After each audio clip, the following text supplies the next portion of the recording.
Welcome to the Highlights from Ukraine podcast, your daily audio summary of the latest news reported in the Ukrainian media. We would really appreciate if you could recommend us to your friends and family, as well as share information on social media. This way more people will learn about the podcast and the truth about the war in Ukraine. Spread the word, people, spread the word. My name is Artem, and here is the news. 245 days less the Russian invasion of Ukraine. In his evening video address, President Volodymyr Zelensky informed that the fiercest battles are in Donetsk region, Bakhmut direction and Avdiivka. Quote, "The craziness of the Russian command is now most visible there. Day after day for months they drive people there to death, concentrating the maximum power of artillery strikes there. All our soldiers who hold positions in these directions in the Donetsk region are simply heroes," unquote. He said that yesterday the Air Force downed another Russian helicopter, and now the total number of downed helicopters is already approaching 250. Zelensky pointed out that the invaders have already lost as much equipment, aircraft and other as most of the world's armies simply do not have and will never have in service. He believes that Russia will not be able to recover these losses.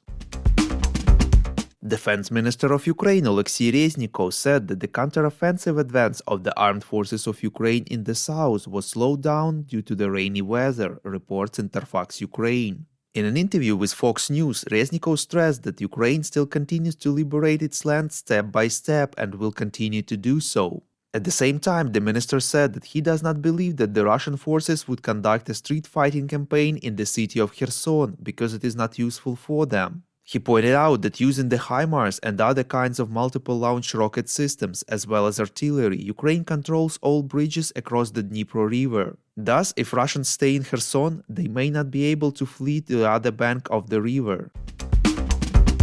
Volodymyr Zelensky said that Russia has already launched about 400 Iranian drones on the territory of Ukraine, reports Ukrainska Pravda. According to him, the Ukrainian military managed to shoot down 60 to 70% of the targets. Zelensky added that Ukraine is now at the beginning of its collaboration with Israel to oppose the threat of Iranian help to Russia. The president informed that yesterday Ukraine conducted another prisoner exchange with Russia and returned home 10 Ukrainian servicemen. Head of the president's office Andriy Yermak said that among them 1 officer and 9 privates and sergeants, all servicemen of the armed forces of Ukraine, reports BBC Ukraine. The Russian side also handed over the body of an American volunteer, U.S. Army veteran Joshua Allen Jones, who fought for Ukraine. He served in the Foreign Legion and died on the August 23rd in Donetsk region. The president reminded that any of Ukraine's frontline units can speed up exchange by capturing the occupiers. The more Russian soldiers are in our exchange fund, the sooner we will return Ukrainians home from Russia, stressed Zelensky. In the evening video address, Volodymyr Zelensky said that Russia created such difficult conditions for Ukraine's energy workers that no one in Europe has ever seen or encountered. There were no such threats that Ukrainian specialists are forced to overcome now. The president thanked all the workers in the energy sector who work efficiently enough to maintain the stability of the country's energy system despite all threats. In many cities and regions of Ukraine, emergency blackouts happen. Power consumption has to be limited, said Zelensky. He asked Ukrainians to choose their own scheme for limiting electricity consumption while there is a shortage in the general power system. The president stressed that Ukraine needs victory over Russia in the energy sphere as well. Volodymyr Zelensky warned that Russia deliberately slows Ukraine's food export. The number of ships waiting for the opportunity to get into Ukrainian ports is already 175. He stressed that this is not just some trade problem, but deterioration of access to food for millions of people and the threat of even greater increase in the prices of essential products on different continents, both in Africa and in Asia and in Europe.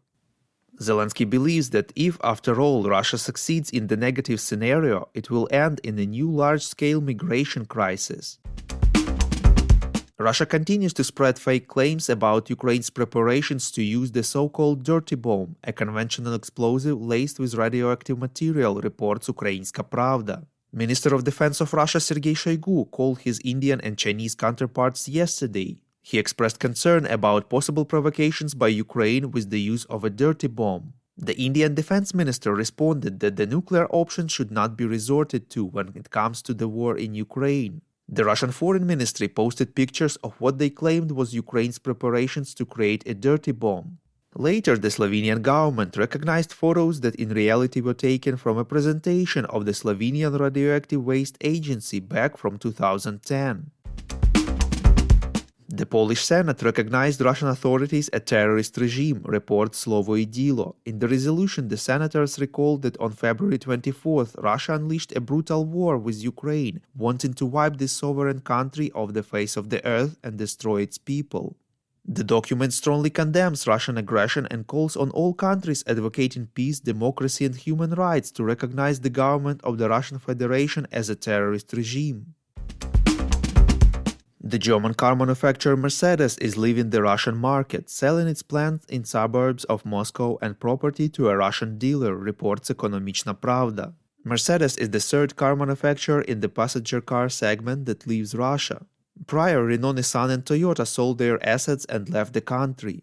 The Ford Motor Company finished its withdrawal from Russia as well. The company completed the agreement on the sale of its share in the Russian joint venture. The plan to leave the country was announced back in 2019. At the same time, the car manufacturer admits the possibility of returning to Russia later. If you like what we do and would like to tip us, you can now do so directly to our PayPal. Check out the link in the description to this episode for more details. And as usual, you can subscribe to our Patreon. In gratitude for your help, we will give you access to a series of exclusive episodes on wartime life in Ukraine.